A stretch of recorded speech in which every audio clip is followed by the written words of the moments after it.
Hi friends, welcome back to my channel. ಇವತ್ತಿನ ವಿಡಿಯೋದಲ್ಲಿ ಗರ್ಭಿಣಿ ಸ್ತ್ರೀಯರಿಗೆ 9 ಮಂತ್ ಪ್ರೆಗ್ನೆಂಟ್ ಅಲ್ಲಿರೋರಿಗೆ ಯಾವ್ಯಾವ ಲಕ್ಷಣಗಳು ಮೇಯ್ನ್ ಆಗಿರುತ್ತೆ ಅಂತ ನೋಡೋಣ. ಮೊದಲನೇದಾಗಿ ಬಂದು ನಿಮಗೆ 9th ಮಂತ್ ಈಗ ನಡೀತಾ ಇದೆ ಅಂತಂದ್ರೆ ನಿಮಗೆ ಮೇಯ್ನ್ ಆಗಿ 37, 38, 39 ವೀಕ್ಸ್ ಆ ಥರದಲ್ಲಿ ನಿಮಗೆ ಇರುತ್ತೆ.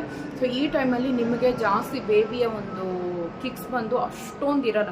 ಯಾಕಂದರೆ ಮಗುವಿನ ತೂಕ ಬಂದು ಆಲ್ಮೋಸ್ಟ್ ನಿಮಗೆ ಹೇಗೂ ಒಂದು 2.5 3 kg ಆಸುಪಾಸಲ್ಲಿ ಇರುತ್ತೆ. ಸೊ ಹಾಗಾಗಿ ಮಗುವಿನ ತೂಕ ಜಾಸ್ತಿ ಆದಷ್ಟು ಮಗುಗೆ ಜಾಸ್ತಿ ಜಾಗ ಸಿಗಲ್ಲ. ಮೇ ಬಿ ನಿಮಗೆ ಪುಷಿಂಗ್ ಇರುತ್ತೆ, ಥ್ರಸ್ಟ್ ಇರುತ್ತೆ, ವಜನಲ್ ಪಾರ್ಟಲ್ಲಿ ಒಂದು ರೀತಿ ಹಿಂಸೆ ಆಗ್ತಾ ಇರುತ್ತೆ, ಮತ್ತು ಚೆಸ್ಟ್ ಹತ್ರ ಕೂಡ ನಿಮಗೆ ಹಿಂಸೆ ಆಗ್ತಾ ಇರುತ್ತೆ.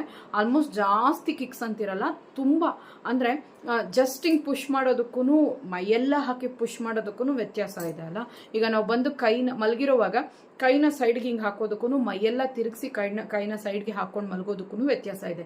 ಅದೇ ಥರನೇ ಮಗು ಕೂಡ ಕಿಕ್ಸ್ ಮಾಡೋವಾಗ ಮೈ ಸ್ವಲ್ಪ ಅಳ್ಳಾಡಿಸೋವಾಗ ನಿಮಗೆ ಹೊಟ್ಟೆ ಎಲ್ಲ ಬಿಗಿ ಆದಂಗೆ ಕಷ್ಟ ಆದಂಗೆ ಫೀಲ್ ಆಗ್ತಾ ಇರುತ್ತೆ. ಸೊ ಮಗುವಿನ ತೂಕ ಆಲ್ಮೋಸ್ಟ್ ಎಲ್ಲರಿಗೂ ಅಷ್ಟೇ 2.5 3 kg ಆಲ್ಮೋಸ್ಟ್ ಬಂದ್ಬಿಟ್ಟಿರುತ್ತೆ ಈಗ ಹೆಲ್ದಿ ವೆಯ್ಟ್ ಗೇನಲ್ಲಿ. ಸೊ ಈ ಟೈಮಲ್ಲಿ ಹೆಲ್ದಿ ಫುಡ್ಡನ್ನು ತೊಗೊಳ್ಳಿ, ಎನರ್ಜೆಟಿಕ್ ಆಗೋಂಥ ಫುಡ್ಗಳನ್ನು ತೊಗೊಳ್ಳಿ, ನೀರು ಚೆನ್ನಾಗಿ ಕುಡೀರಿ ಈ ಟೈಮಲ್ಲಿ.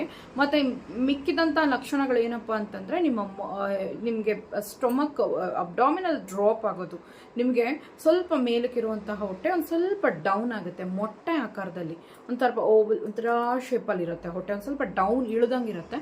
ಸೊ ಆವಾಗ ಮಗು ಚೆನ್ನಾಗಿ ಜಗ್ಗಿದೆ ಅಂತ ಅರ್ಥ.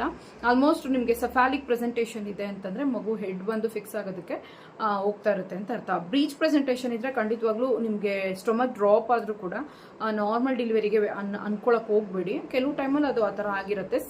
ಸಫಾಲಿಕ್ ಪ್ರೆಸೆಂಟೇಷನ್ ಇರೋರಿಗೆ ಹೊಟ್ಟೆ ಚೆನ್ನಾಗೇ ಜಗ್ಗಿರುತ್ತೆ.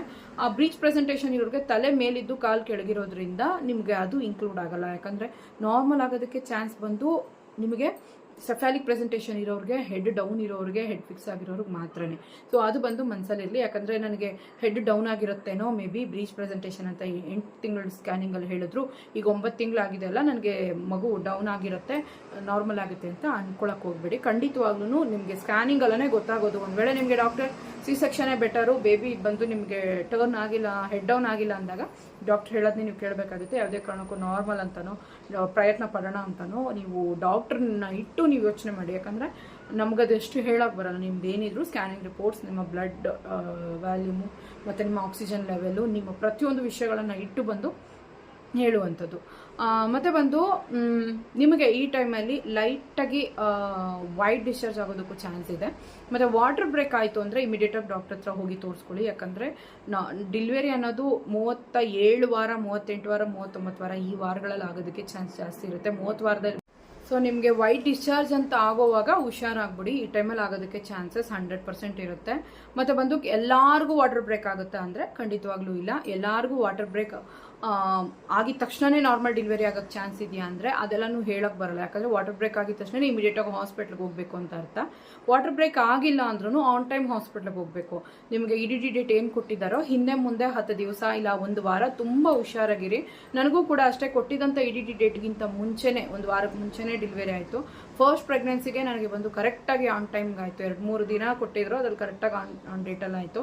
2ನೇ ಪ್ರೆಗ್ನೆನ್ಸಿಗೆ ಬಂದು ನನಗೆ ಅವರು ಹೇಳಿದಂಥ ಡೇಟ್ಗಿಂತ ಮುಂಚೆನೇ ಆಯಿತು. ಸೊ ಹಾಗಾಗಿ ಯಾವ ಟೈಮ್ಗೆ ಹೆಂಗಾಗತ್ತೆ ಅಂತ ಹೇಳೋಕ್ಕೆ ಬರಲ್ಲ.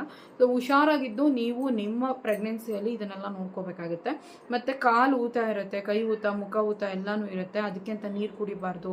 ನೀರು ಜಾಸ್ತಿ ಕುಡಿದ್ರೆ ಊತ ಆಗುತ್ತೆ ಅಂತೆಲ್ಲ ಅನ್ಕೋಬೇಡಿ. ಅದು ಎಕ್ಸೆಸ್ ಆಫ್ ವಾಟರ್ ಹಾಗೇನೆ ಡ್ರೈನ್ ಆಗುತ್ತೆ. ನೀವು ಚೆನ್ನಾಗಿ ನೀರು ಕುಡೀರಿ, ಚೆನ್ನಾಗಿ ಊಟ ಮಾಡಿ, ವಾಕಿಂಗ್ ಮಾಡಿ. ಈ ಟೈಮಲ್ಲಿ ಒಂದು ಸ್ವಲ್ಪ ಸುಸ್ತಂತ ಫೀಲ್ ಆಗ್ಬೋದು, ಇಲ್ಲ ಏನೋ ಒಂಥರ ಮೂಡಿ ಆಗಿರ್ತೀರಾ, ನೆಗೆಟಿವ್ ಜಾಸ್ತಿ ಇರುತ್ತೆ ಡೆಲಿವರಿ ಹತ್ರ ಬರ್ತಿದ್ದ ಹಾಗೆ. ಎಲ್ಲನೂ ಗೋತ್ರು ಮಾಡಿಕೊಂಡು ಪಾಸಿಟಿವ್ ಆಗಿದ್ದು ಬೇಬಿಗೋಸ್ಕರ ನೀವು ಇದನ್ನೆಲ್ಲ ಸಫರ್ ಮಾಡಲೇಬೇಕಾಗುತ್ತೆ. ಒಳ್ಳೆ ಹಾಸ್ಪಿಟಲ್ನ ಚೂಸ್ ಮಾಡ್ಕೊಳ್ಳಿ, ಒಳ್ಳೆ ಗೈನಕಾಲಜಿಸ್ಟನ್ನು ಚೂಸ್ ಮಾಡ್ಕೊಳ್ಳಿ, ಎಕ್ಸ್ಪೀರಿಯನ್ಸ್ ಆಗಿರೋರನ್ನ. ಸೊ ನಿಮಗೆ ಒಂದು ಬೆಸ್ಟ್ ಡೆಲಿವರಿ ಎಕ್ಸ್ಪೀರಿಯನ್ಸ್ ಇರುತ್ತೆ. ಸೊ ನಾವು ಯಾವುದಾದ್ನೋ ಆತ್ರಕ್ಕೆ ಎಲ್ಲಂದ್ರಲ್ಲಿ ಹೋದರೆ ಖಂಡಿತವಾಗ್ಲೂ ಕೆಲವು ಟೈಮಲ್ಲಿ ವರ್ಸ್ಟ್ ಎಕ್ಸ್ಪೀರಿಯನ್ಸ್ ಸಿಕ್ಬಿಡುತ್ತೆ. ಸೊ ಹುಷಾರಾಗಿ ಯಾವ ಹಾಸ್ಪಿಟ್ಲ್ ಬೇಕು ಅನ್ನೋದನ್ನ ಮೊದಲೇ ಚೂಸ್ ಮಾಡಿ ಇಟ್ಕೊಂಡು ಡೆಲಿವರಿ ಬ್ಯಾಗ್ ಎಲ್ಲನೂ ರೆಡಿ ಮಾಡಿ ಇಟ್ಕೊಳ್ಳಿ. ಬೇಬಿಗೆ ನಿಮಗೆ ಸಪ್ರೇಟಾಗಿ ನಿಮ್ಗೇನಾದರೂ ಒಂದು ವೇಳೆ ಇನ್ಶೂರೆನ್ಸ್ ಅಂತವೆಲ್ಲ ಇದ್ದರೆ ಅದನ್ನು ತೆಗೆದು ಫಸ್ಟೇ ಇಟ್ಕೊಳ್ಳಿ. ನೀವು ಹಾಕೊಳ್ಳುವಂಥ ಟ್ಯಾಬ್ಲೆಟ್ಸ್, ರಿಪೋರ್ಟ್ಸ್ ಎಲ್ಲನೂ ತೆಗೆದಿಟ್ಕೊಳ್ಳಿ. ಈ ವಿಡಿಯೋ ಖಂಡಿತವಾಗ್ಲೂ ನಿಮ್ಗೆ ಯೂಸ್ಫುಲ್ ಆಗಿರುತ್ತೆ ಅಂದ್ಕೊಳ್ತೀನಿ. Take care.